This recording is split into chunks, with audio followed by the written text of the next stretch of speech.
Ryan Mitchell's boots echoed against the crystal floor as he ran through the grand sanctuary. His heart pounded in his chest, not from the running, but from the fear that gripped him since he received the emergency message 3 days ago. When he finally reached the entrance of the healing chamber, what he saw made him freeze in place. Luna was dying. His mother, the massive albino dragon who had found him as a terrified 5-year-old in a crashed colony ship, was writhing on the chamber floor. Her body twisted in ways that made Ryan's stomach turn. She let out a scream that shook the crystalline walls around them. The sound was nothing like her usual powerful roar. This was pure agony, raw and desperate. Ryan's hands trembled as he stood there, unable to move for a moment. He had seen Luna face down rival dragons twice her size. He had watched her fly through lightning storms without flinching. But now she looked small somehow despite her massive size. Broken. A voice spoke behind him, making him jump. An ancient dragon with deep red scales stepped forward. His name was Torin, one of the oldest healers on the planet. His eyes were sad as he looked at Ryan. "How long has she been like this?" Ryan managed to ask, though his throat felt tight. His voice came out barely above a whisper. Torin lowered his massive head, a gesture of respect and sorrow among dragons. 3 months now. The crystallization is spreading through her neural pathways. It moves slowly, but it never stops. There is no cure, young human. In all our history there has never been a cure. Ryan forced his legs to move. Each step toward Luna felt like walking through deep water. He got closer to her massive form and his breath caught. Her scales, once brilliant white like fresh snow under moonlight, had turned dull and gray. It reminded him of ash. Her eyes, which had always sparkled with wisdom and warmth whenever she looked at him, were now clouded over with pain. But when she saw him standing there, she tried to lift her head. The effort made her whole body shake. "Ryan." Her voice came out as a strained whisper, so different from the strong, gentle voice he remembered from his childhood. "My little hatchling, you came." Ryan felt tears burning his eyes, but he blinked them back. He reached out and placed his hand on her massive snout. Her scales felt hot under his palm, almost burning. Heat was radiating from inside her body where her nervous system was slowly turning to crystal. "Of course I came, Mom." He tried to keep his voice steady, tried to sound strong for her. "I'm here now. I'm not going anywhere." Torin moved closer, and Ryan noticed for the first time that there were other dragons standing around the chamber. At least 20 of them, all different colors and sizes. Their faces showed the same expression. Acceptance. Sadness, yes, but also acceptance. "We have offered Luna the final flight," Torin explained.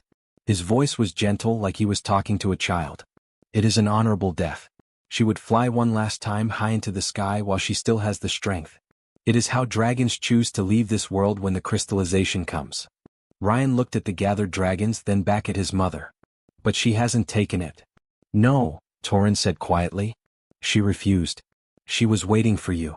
Ryan felt something break inside his chest. Luna had been suffering for 3 months, holding on, just to see him one more time. He squeezed her claw gently, carefully, even though it was bigger than his entire body.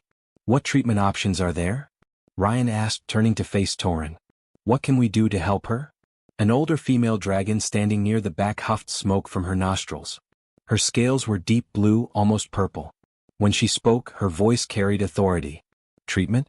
Human child, we have studied this condition for 10,000 years. The neural crystallization is part of our life cycle. It cannot be stopped, only endured.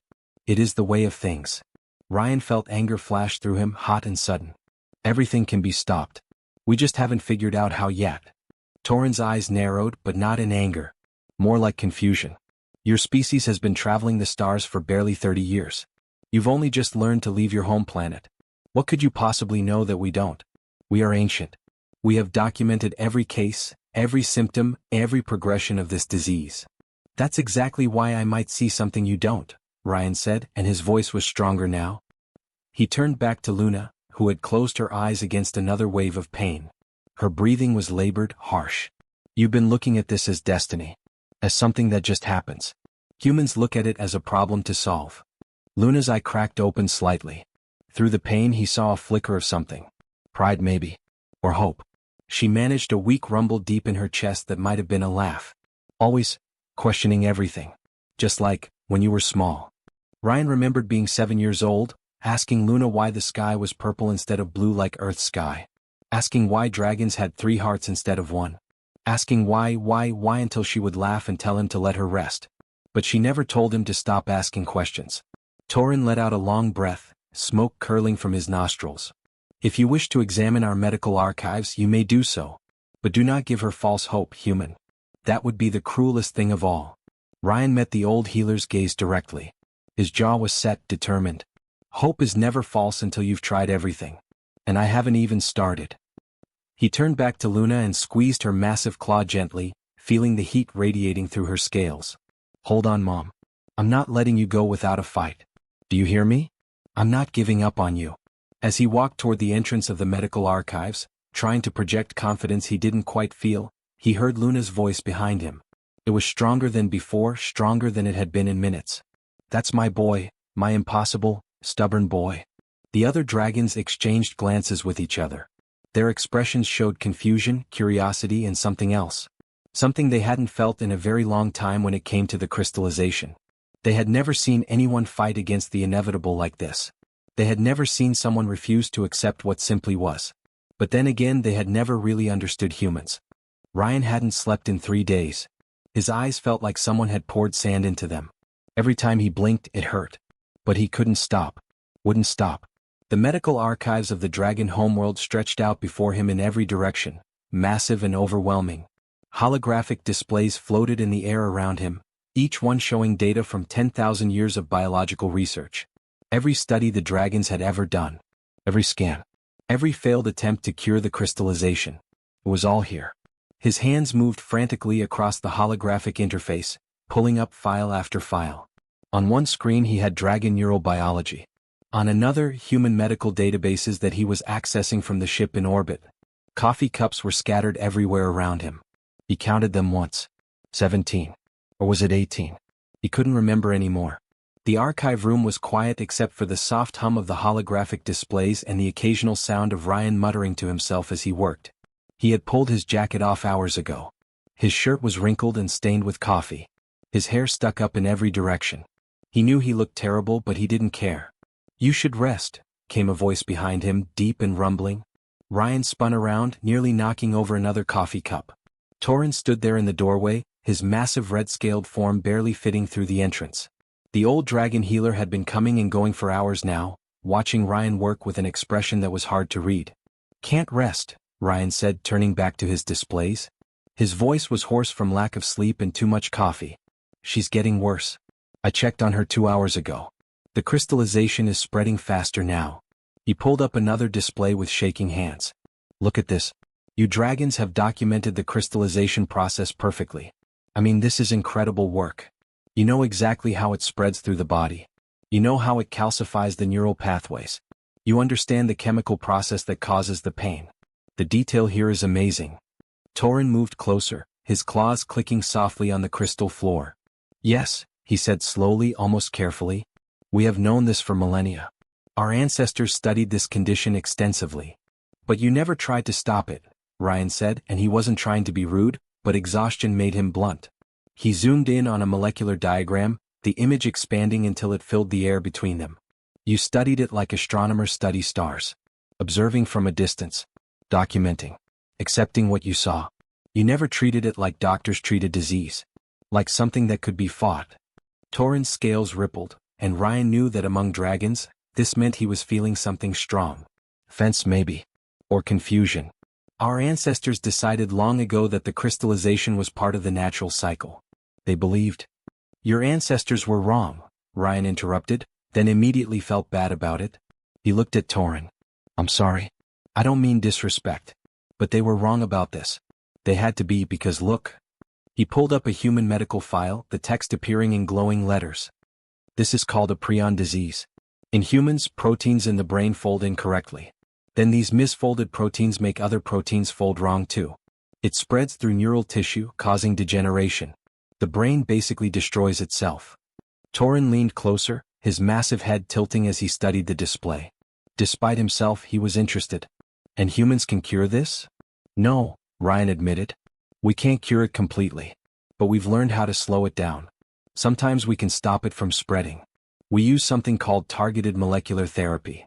His hands moved rapidly across the holographic interface, pulling up schematics and diagrams. We use nanomachines. Tiny robots, smaller than cells, that can work at the molecular level. They go in and fix things from the inside. He pulled up an image of dragon claws next to the microscopic scale of cellular work. Dragons never developed this technology, and I think I know why. Your claws are too big. You can terraform entire planets. You can build cities that touch the clouds. But you can't manipulate individual molecules. Your whole civilization is built on a grand scale. Humans work small. Torin was silent for a long moment. Ryan could hear the old dragon breathing, could smell the faint scent of smoke that always hung around dragons. And you believe these nanomachines could stop Luna's crystallization? I think they could break down the crystalline structures before they spread further, Ryan said, and for the first time in hours he felt a spark of real hope. But here's the problem. I need to modify them to work with dragon physiology. Your cells are 100 times larger than human cells. Your neural pathways aren't just organic, they're partly silicon-based. That's amazing, by the way. But it means that human nanomachines would be destroyed by your immune system in seconds. They'd see the machines as invaders and attack them. He rubbed his eyes, trying to clear his blurry vision. I need to figure out how to coat the nanomachines with something that tricks the dragon immune system. Something that makes them think the machines belong there. Before Torin could respond, another dragon entered the chamber. She was younger, with bright copper-colored scales that caught the light. Ryan had seen her before, standing near Luna in the healing chamber. "Great Aunt Luna is asking for you, human," she said, and her voice was tight with worry. "She's struggling. It's worse than before." Ryan stood up so quickly that his chair fell over behind him. The room spun and he staggered. He would have fallen if Torin hadn't reached out with one massive claw to steady him. "Go to her," the old healer said quietly. "I will begin reviewing your research. Perhaps." He paused, seeming to choose his words carefully. "Perhaps human stubbornness is exactly what we need." Ryan didn't wait to hear more. He ran through the crystal corridors, his footsteps echoing off the walls. His legs felt weak, but fear gave him energy. He could hear Luna before he saw her. The screams were worse now, more desperate. They echoed through the halls, making other dragons stop and bow their heads in sorrow. When he burst into the healing chamber, his heart nearly stopped. Luna's white scales were now more gray than white. Her breathing came in ragged, painful gasps. Her massive body shuddered with each breath. The other dragons in the room moved back, giving Ryan space as he rushed to her side. "Mom, I'm here," he said, climbing up the side of her body to reach her head. His hands found the familiar ridge above her eye, and he stroked it gently, the way he used to when he was small and had nightmares. "I'm here. I'm right here." Luna's eye cracked open just a sliver. She tried to focus on his face. "Ryan, my boy, it hurts so much." "I know, Mom. I know." Ryan's voice cracked, and he didn't care who heard it. "But I'm close. I'm so close to figuring this out. I just need a little more time. Can you hold on for me? Please?" Luna's eye closed again, but her claw moved slightly, wrapping around him as much as she could manage. It was answer enough. The nanolab aboard the human medical frigate Hope looked nothing like it usually did. Normally it was clean and organized, everything in its place. Now it looked like a bomb had gone off. Equipment was scattered everywhere. Cables ran across the floor. Holographic displays filled every available space, showing diagrams and data streams that updated every second. Dr. Emily Parker stood hunched over the main workstation, her gray-streaked hair pulled back in a messy ponytail that she'd tied without even looking. She hadn't bothered with makeup in days. Her lab coat had coffee stains on it. 3 other human technicians worked frantically at stations around her, their fingers flying across keyboards and holographic interfaces. Nobody had gone home in 2 days. "This is insane," Emily said, and it wasn't the first time. It was actually the 5th time she'd said those exact words in the last hour. Dragon cells are massive compared to human cells. We're talking 100 times the size. Their immune systems will shred standard nanomachines in microseconds. They'll see them as invaders and destroy them before they can do any good. She pulled up another display, shaking her head. "And look at this. Their neural tissue is partially crystalline naturally. That's part of their normal biology. So how are we supposed to program the machines to know what to break down and what to leave alone? How do we tell the difference between healthy crystal structure and diseased crystal structure?" Ryan stood on the other side of the workstation, looking worse than Emily had ever seen him. His eyes were bloodshot and sunken. His hands trembled slightly as he pointed to the holographic model rotating above them. A 3-dimensional image of a nanomachine, magnified millions of times, spun slowly in the air. That's why we coat the nanomachines with synthesized dragon-scale material, Ryan explained, his voice hoarse. I took one of Luna's scales. I analyzed it down to the molecular level. The molecular signature should trick her immune system into thinking the machines are part of her. Like a disguise. Emily looked up at him, and her expression was a mix of concern and frustration. Should Ryan? I've known you since you were 12 years old. I was there when Luna brought you to the human colony for your first medical checkup. I remember how gentle she was with you, how protective. I love that dragon too. But should isn't good enough when we're talking about injecting experimental technology into her neural core. We could kill her. Ryan's face looked drawn, like someone had stretched his skin too tight across his bones. He hadn't slept in 4 days now. He couldn't remember the last time he'd eaten a real meal. I know, he said quietly. I know should isn't good enough. But should is better than never. What's her timeline if we do nothing? Tell me honestly. Emily's expression softened. She looked away from him, staring at the data on her screen. 2 weeks. Maybe 3 if she's incredibly strong. But Ryan, those last weeks, they won't be good. The pain will get worse. Much worse. Ryan felt something cold settle in his stomach. Then we have to try. We have to. Before Emily could respond, a comm signal beeped, loud and insistent. Everyone in the lab looked up. A holographic projection flickered to life in the center of the room. It was Torin, the old dragon healer. His red scales looked darker in the holographic light, and his expression was troubled. Human Ryan, Torin said without preamble. We have a problem. The Dragon Council has convened. They're debating whether to allow your procedure. Ryan felt his heart skip a beat. Debating? His voice rose, echoing off the walls of the lab. She's dying.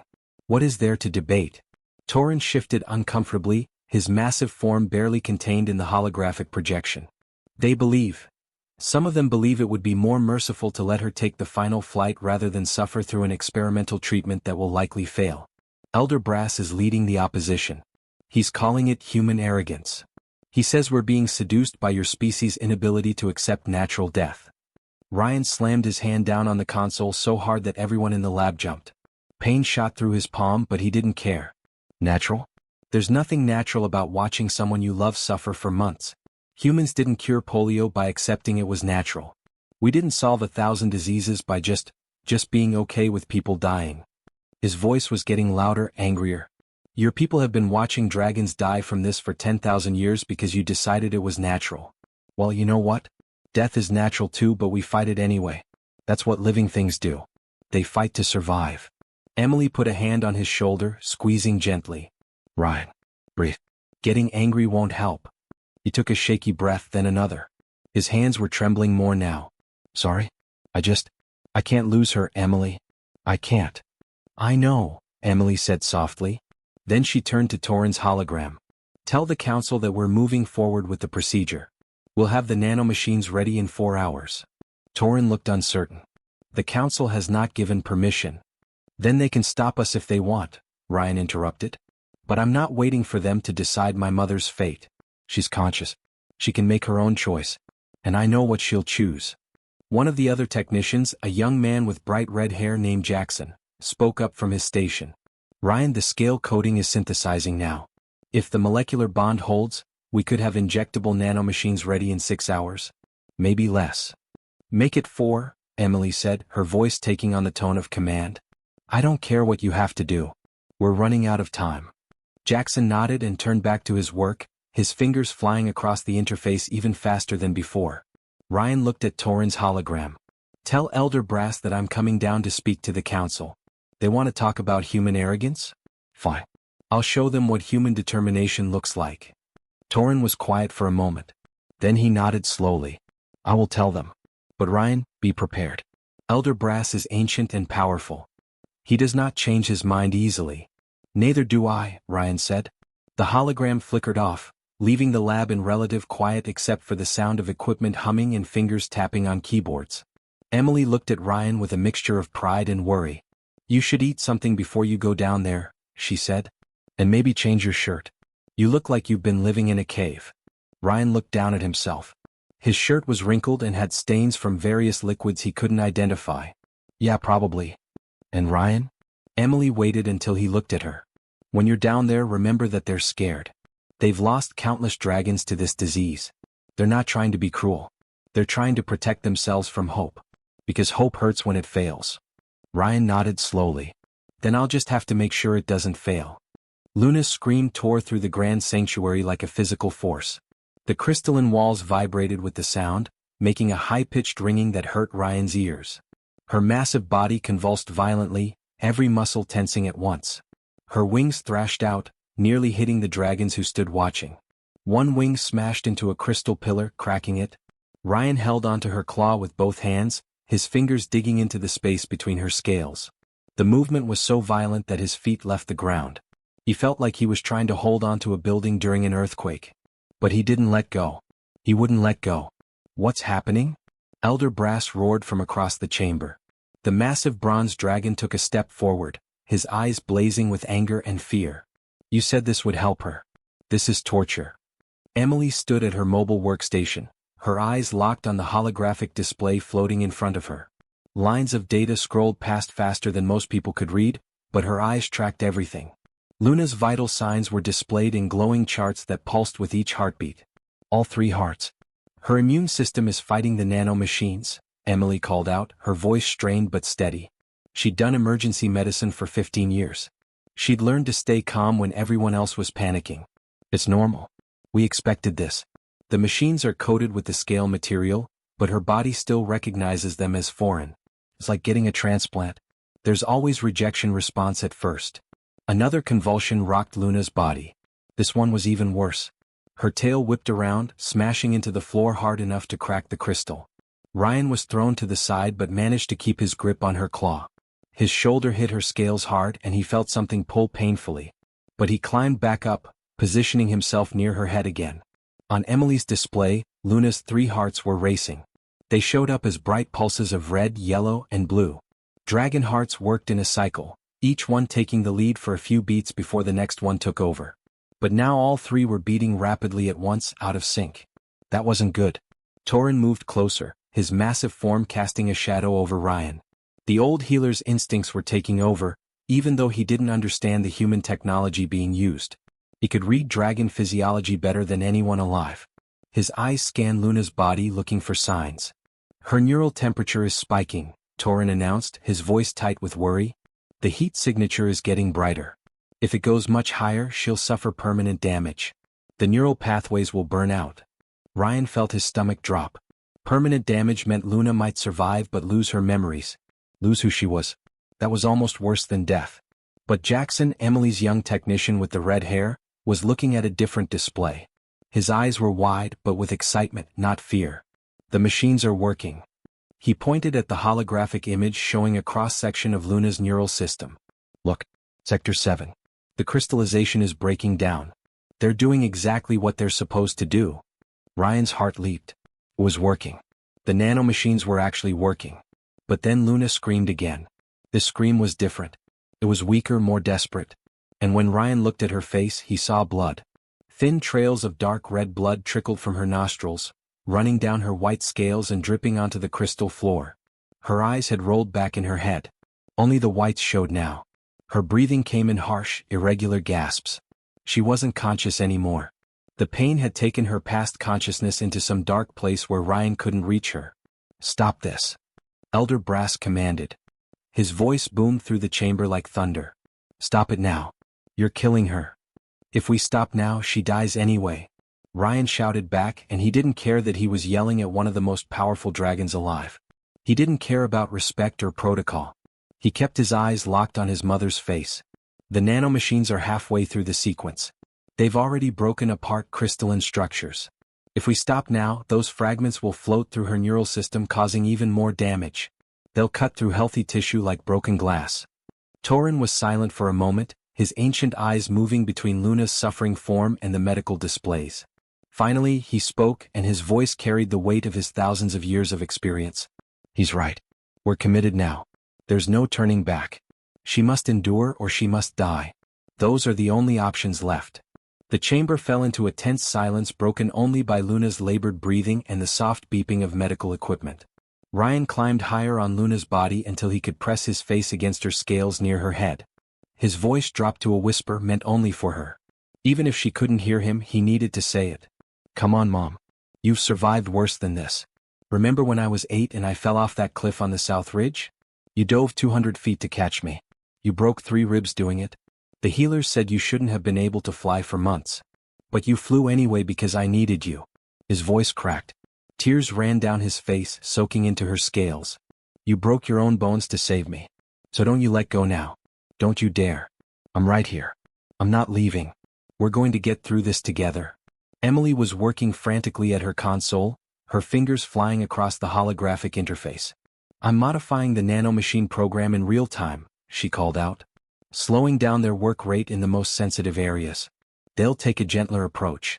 It'll take longer, but it should reduce the shock to her system.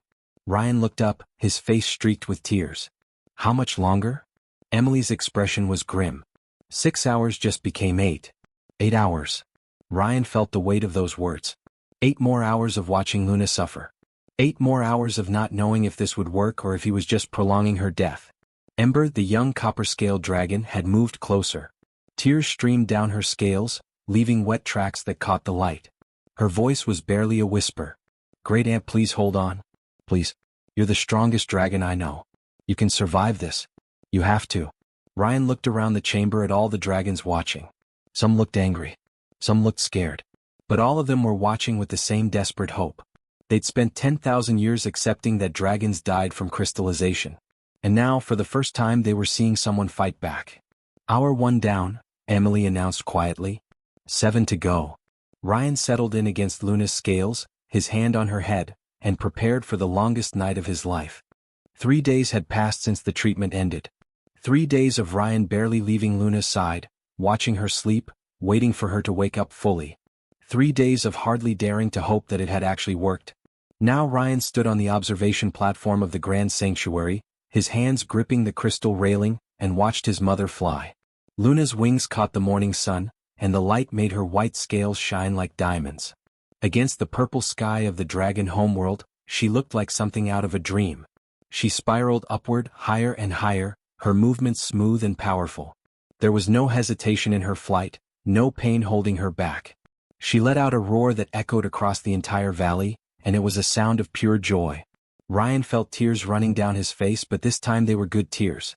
His chest felt tight, but in a good way. Like his heart was too full to fit inside his ribs. She flies better than she did before the sickness, Ember said beside him. The young copper-scaled dragon had barely left Ryan's side since the treatment ended. She'd appointed herself as his unofficial guardian, making sure he ate and slept. Look at her movements. So smooth. So strong. It's like she's 20 years younger. Emily stood on Ryan's other side, checking her data pad. She looked better now too. She'd actually slept last night. Her hair was brushed and pulled back neatly. The stress lines around her eyes had softened. The nanomachines didn't just stop the crystallization, she explained, scrolling through data. They repaired existing damage as they worked. Her neural pathways are actually healthier now than they've been in decades. We basically gave her a complete neural system restoration. Ryan watched Luna do a barrel roll in the sky, showing off like she used to when he was little. She's really okay, he said quietly, like saying it out loud might break the spell. She's really going to be okay. She's better than okay, Emily said, smiling. She's probably in better shape than most dragons half her age. The sound of heavy footsteps made Ryan turn. Torin was approaching across the platform, his red scales gleaming in the morning light. The ancient healer's face showed an expression Ryan had never seen before. It took him a moment to recognize it. Humility. Torin looked humbled. Human Ryan, Torin said, and his voice was formal but warm. The Council has made a decision. We wish to request full access to your nanomachine technology. There are 17 dragons currently in the early stages of crystallization. With your treatment, we could save them all. We could save every dragon who develops this condition from now on. Ryan didn't even hesitate. You don't need to request anything. I'll give you everything. Full specifications, the complete manufacturing process, training protocols for your healers, everything. This isn't human technology or dragon technology. It's just medicine. And it belongs to everyone who needs it. Torin bowed his head, a gesture of deep respect among dragons. You are generous beyond measure. I'm just doing what's right, Ryan said. Besides, Luna would be furious with me if I kept this to myself. She always taught me that knowledge should be shared. More footsteps announced another arrival. Elder Brass, the massive bronze dragon who had opposed the treatment so strongly, walked onto the platform. But he looked different somehow. Less rigid. The hard lines of disapproval around his eyes had softened. He looked almost gentle. "We were wrong to dismiss you," Elder Brass said, and the words seemed difficult for him. "We were wrong to assume our age meant we had nothing left to learn. I was wrong. I nearly condemned Luna to death because of my pride." Ryan could have been angry. Part of him wanted to be angry. This dragon had almost stopped him from saving his mother. But when he looked at Elder Brass, he just saw someone who had been scared. Scared of hope. Scared of change. "You weren't wrong to be skeptical," Ryan said carefully. "The treatment was risky. Experimental. It could have failed. It could have made things worse. You were trying to protect Luna from suffering. I understand that." Elder Brass looked at him for a long moment. "But you never believed it would fail. Even when she was screaming. Even when blood ran from her nose. You never doubted." Ryan shook his head. "I doubted plenty. I was terrified. But I couldn't give up. That's the difference." "Yes," Elder Brass said slowly. "That is the difference between our species. When we dragons see a wall, we accept it as part of the landscape. We build our lives around it. When you humans see a wall, you start looking for a sledgehammer. Or dynamite. Or you dig under it. You refuse to let it stop you." A shadow passed over them. Luna was descending, her massive form blocking out the sun for a moment. She landed on the platform with perfect grace, her claws barely making a sound despite her enormous weight. The stone trembled slightly but held firm. She folded her wings carefully and lowered her massive head to Ryan's level. "My son," she said, and her voice was strong and clear and beautiful. No pain. No strain. Just Luna, exactly as Ryan remembered her from before she got sick. "Come. Fly with me as you did when you were small." Ryan's heart leaped. He walked forward and climbed up her foreleg, then along her back, settling into the familiar spot between her shoulder blades. It was where he'd always sat as a child. The scales there had grooves worn smooth from years of him riding there. It felt like coming home. Luna crouched low, her muscles bunching. Then she launched herself into the air with one powerful leap. Her wings caught the air and they were rising. Up and up and up. The world fell away below them. Ryan held onto Luna's neck ridges, feeling the wind rush past his face. She climbed higher and higher, until the sanctuary was just a tiny glittering speck far below. She leveled out above the clouds and suddenly everything was quiet. Just the whisper of wind over scales and the steady rhythm of her wing beats. "You saved my life," Luna said softly, her voice carrying back to him. Ryan pressed his face against her scales, feeling their warmth. "You saved mine first. When you found me in that crashed ship, alone and crying. When you took in a human child that no dragon had ever raised before. Everyone told you it was impossible. That humans and dragons were too different. You did it anyway." "I did it because I saw something in you," Luna said. "A spark of curiosity. A refusal to accept the world as it was handed to you. I wanted to fan that spark into a flame. I wanted to see what you would become." "Well, it worked," Ryan said, and he was smiling now. Luna banked left, gliding over a mountain range. Far below, Ryan could see herds of creatures moving across the purple plains. "Do you know what you've done, Ryan? You haven't just saved my life. You've changed how my entire species thinks about death. About medicine. About the future. About what's possible." "I just didn't want to lose you," Ryan said simply. "That's all. I couldn't imagine a world without you in it. And that, my precious hatchling, is why humans are extraordinary," Luna said. She executed a slow barrel roll, and Ryan laughed as the world spun around them. She was definitely showing off now. "You love so fiercely that you'll challenge the universe itself. Dragons pride themselves on wisdom, but we had forgotten something important. Wisdom without hope becomes acceptance of defeat. You reminded us how to hope again."